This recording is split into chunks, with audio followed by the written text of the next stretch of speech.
Chers auditeurs de Radio Taïwan International, Jean-Yves Heurtebise, maître de conférence à l'Université catholique Fulen à Taïwan, va vous présenter l'émission Géopolitique en Asie. Chers auditeurs de Radio Taïwan International, bonjour pour ce nouveau podcast de notre émission Géopolitique en Asie.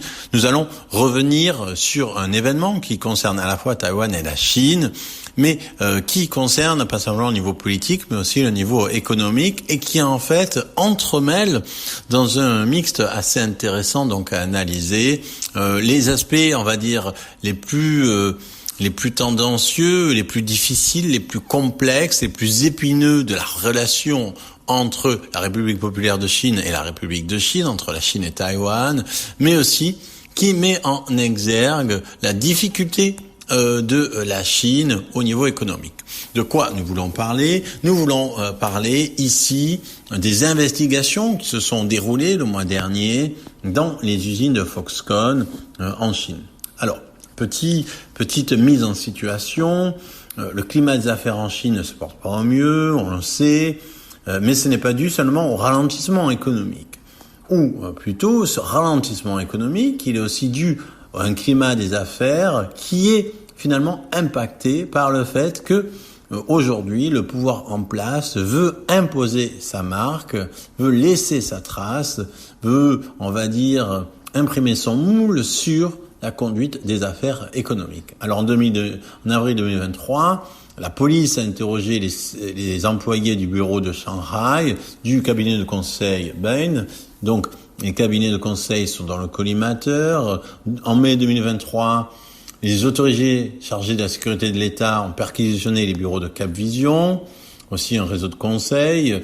Ensuite, en juillet, il y a eu cette loi très importante qui a élargi la portée de la loi anti-espionnage existante, et cela a créé davantage, on va dire, de risques juridiques pour les entreprises étrangères, mais aussi les journalistes et les universitaires, puisque cette loi anti-espionnage définit l'espionnage de façon très large et finalement, elle peut autoriser beaucoup en fait de procès, d'arrestations de la Chine pour des raisons qui sont, on va dire, assez vagues, et le terme espionnage peut recouvrir beaucoup de choses, étant donné qu'en Chine, une fois que vous êtes inculpé, c'est comme si vous étiez déjà condamné. Donc le même mois, en juillet aussi, la Chine infligé une amende de 1,5 million de dollars à Minsk Group, une société de contrôle des entreprises, parce qu'elle a publié des statistiques non approuvées, c'est-à-dire que cette entreprise a montré que la croissance était en berne, que les exportations n'étaient pas au mieux, et la Chine a jugé qu'il fallait vite casser le thermomètre avant que les autres se rendent compte que le sujet était malade, et donc elle a donné une amende à ces entreprises pour sans doute lui apprendre à publier des statistiques plus favorables au gouvernement. En octobre, la Chine a arrêté un homme d'affaires japonais qui a été employé chez Astellas Pharma, et toujours aussi en octobre, la police chinoise a perquisitionné les bureaux de Shanghai du groupe de publicité Groupe M. Donc, on voit ici qu'il y a quand même une certaine, on va dire, un poids policier omniprésent sur les entreprises particulièrement étrangères, et c'est dans ce contexte qu'intervient donc les perquisitions des bureaux de Hon-Hai Precision Industry, donc Foxconn, en Chine. Selon le Global Times, une source finalement assez fiable quand on va voir la version officielle des choses, les autorités fiscales chinoises ont fouillé les bureaux de Hon-Hai dans les provinces du Guangdong, du Jiangsu, tandis que le ministère chinois des Ressources naturelles a inspecté les bureaux d'entreprise dans les provinces du Henan ou du Hubei, où cette entreprise possède d'importantes usines. Donc, un rappel, sans doute tout le monde connaît Foxconn et Hon-Hai, mais un petit rappel. Donc, Hon-Hai Technology Group en Chine et à Taïwan, on le connaît à l'international sous le nom de Foxconn. Quand on le connaît, c'est un fabricant d'électronique qui a été créé en 1974. Mais aujourd'hui, c'est pas juste un fabricant d'électronique, c'est le fabricant d'électronique. En 2021, le chiffre d'affaires de l'entreprise a atteint 6 000 milliards de dollars taïwanais, 214 milliards de dollars américains, fait partie du classement, il est 20e au classement Fortune, Global 500 en 2023. On le connaît parce qu'il fabrique les composants pour Apple. Et même si le siège est à Taïwan, en réalité, la majorité des revenus viennent des actifs en Chine, qui est l'un, et ce qui fait en fait de Foxconn l'un des plus grands employeurs en termes d'employés au monde. Alors, on ne connaît pas exactement le contenu, en fait, de cette perquisition. On ne sait pas non plus encore vraiment quels sont ses résultats. Mais ce qui est intéressant, c'est que certains éléments du rapport montrent que ce n'est pas forcément pour des raisons économiques et que la suspicion de manœuvre politique est extrêmement forte, puisque le rapport des régulateurs chinois le dit lui-même. Donc, je cite, « Tandis que les entreprises financées par Taïwan, y compris Foxconn, partagent les dividendes du développement, ils devraient également assumer les responsabilités sociales correspondantes et jouer un rôle positif dans la promotion du développement pacifique des relations entre les deux rives du détroit. » Qu'est-ce que ça veut dire ? Évidemment, c'est toujours un peu la langue sibylline de l'administration chinoise. Ça veut dire en quoi ? Ça veut dire qu'en fait, dit en français courant, Foxconn, en fait, fait des affaires, gagne de l'argent en Chine.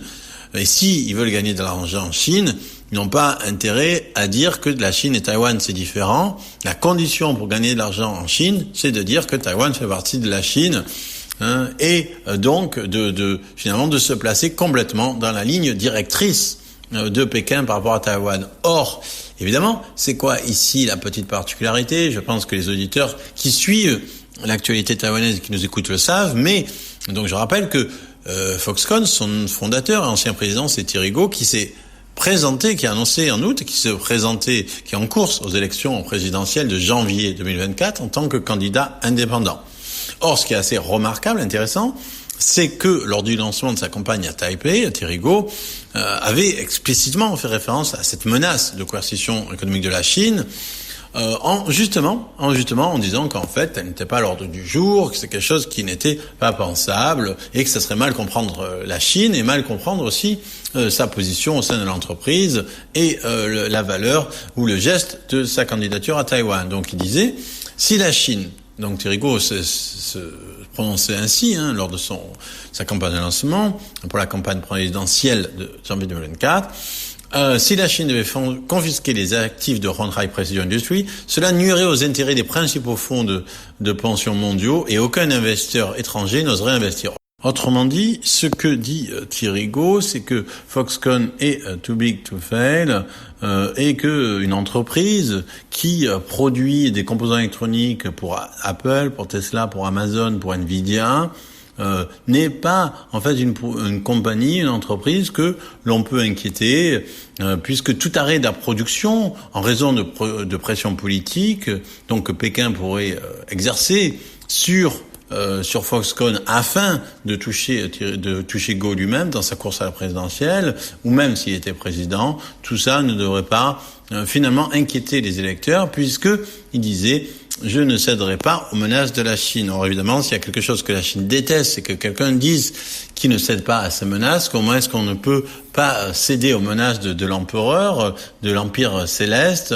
D'autant qu'il y a eu déjà des précédents. Beaucoup d'entrepreneurs taïwanais ont dû, en fait, se rétracter face à la menace chinoise.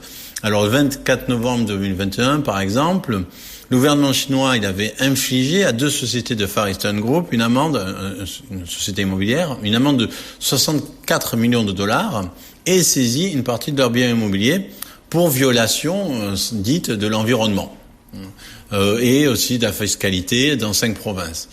Mais ce qui est intéressant, c'était ce qu'avait dit, la manière dont le Bureau chinois des affaires de Taïwan avait rendu compte de l'affaire en disant les entreprises taïwanaises ayant des investissements en Chine doivent savoir que la Chine ne permet pas aux entreprises taïwanaises à leurs employés de se montrer ingrats.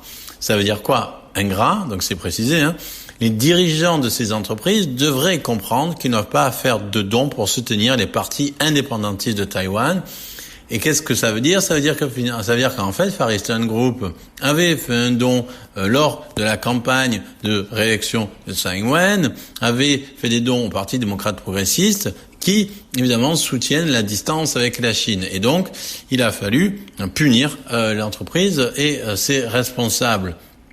Donc, évidemment, il y a une question. Pourquoi la Chine voudrait attaquer Thierry Gault, qui semble être le plus pro-Pékin de tous les candidats?